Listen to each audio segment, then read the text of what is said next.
내년 대선에 도전하는 후보들에게 본인의 경쟁력과 핵심 정책을 들어보는 시간. 오늘은 민주당 정세균 후보 모셨습니다. 어서 오십시오. 예, 안녕하십니까.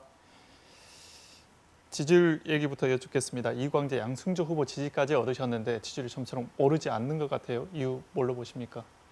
예, 그 이광재 후보하고 단일화를 했고 또 양승조 후보도 지지 표명을 해주셨어요. 그래서 저는 상당히 고무되어 있는데 아직 지지율에는 반영이 안 되고 있어서 좀 아쉬운 감도 있지만 이제 아마 점차 정세균의 시간이 오지 않을까 이렇게 기대하고 있습니다.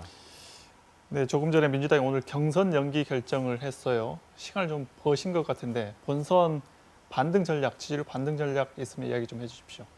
지금 코로나가 상당히 심각한 상황이기 때문에 경선을 중단하는 게 옳습니다. 그래서 이것은 유불리와 관계없이 이제 연기가 일단 되었기 때문에 아마 후보들은 좀 정책도 좀 더 가다듬고 비대면 방법 등을 통해서 국민과 소통을 하면서 자신의 경쟁력도 알리고 지지를 호소하는 그런 계기가 되었으면 합니다. 저도 그런 차원에서 좀 더 적극적이고 열정적으로 국민 여러분과 소통하고 또 지지를 얻도록 노력할 작정입니다. 네, 대한민국의 가장 큰 문제 뭘로 보시는지 해법까지 있으면 이야기 좀 해주십시오. 역시 현재 가장 큰 문제는 이제 불평등이라고 봅니다.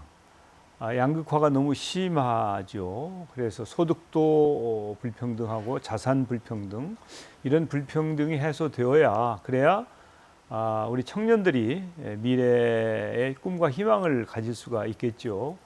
그래서 본질은 경제다. 저는 이렇게 봅니다. 그런 차원에서 보면 이제 일단 코로나19가 극복이 되면 코로나로부터의 일상은 회복이 되겠지만 그 이후는 경제를 회복하는 일이 가장 중요하다고 저는 생각을 합니다. 그런 차원에서 저는 나라만 강한 게 아니고 국민도 함께 강한 그런 강한 대한민국. 지금까지는 나라는 그 세계 9위 10위권의 경제 규모에다가 국민 소득도 이탈리아보다 더 높아졌지 않습니까? 그런데 국민들은 아직 행복하지 않거든요. 이런 문제가 이제 불평등에서 오는 것이다. 양극화에서 오는 것이다. 그래서 이걸 해소하기 위한 노력이 절대 필요하다고 저는 봅니다. 그런 차원에서 저는 경제 대통령이 꼭 필요한 때이고 경제에 관한 전문성에 있어서 제가 가장 잘 훈련이 되고 준비가 된 사람이다 이렇게 말씀드리겠습니다. 김대중 대통령께서 대중경제론을 말씀하셨는데 저는 이제 질 좋은 성장론, 분수경제론 등 김대중 대통령 이후의 정치인으로서 자기 스스로의 경제론을 가진 아마도 유일한 사람일 겁니다. 그래서 제가 우리 청년들을 위해서 다음 세대를 위해서 경제를 꼭 활성화시키고 기업들이 신나게 투자도 하고 기업 활동하고 일자리 만들 수 있도록 하겠다. 그게 저의 이 꿈입니다. 정부 여당 지지율이 많이 빠졌잖아요. 예. 이유 뭘로 보십니까? 뭐 아무래도 두 가지로 보지 않습니까? 지난 4.7 재보궐선거의 패배와 또 부동산 정책의 이 실망 이런 부분이 아마 여당 지지율을 이 어렵게 만든 요인들이라고 이렇게 보는데 뭐 저도 거기에 공감을 합니다. 그래서 좀 더 이런 두 가지 문제에 대해서 민주당은 확실히 변해야 할 것이고요. 그래서 국민의 신뢰를 회복해야 될 터이고요. 또 부동산 정책은 별별스러운 게 나와도 가격 안정화가 이루어지지 않으면 백약이 무효입니다.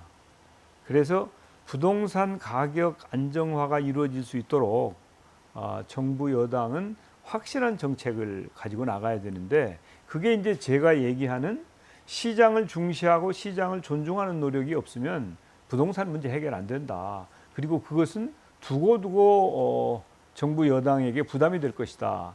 이렇게 저는 생각합니다. 당심이냐 민심이냐 이걸 두고 충돌이 좀 있었잖아요. 그런데 지금 경선이어서 그런지 모르겠지만 당심을 따르는 발언들, 얘기들이 더 많은 것 같아요. 이래서 정권 재창출할 수 있겠느냐 이런 우려도 있는 것 같은데 어떻습니까?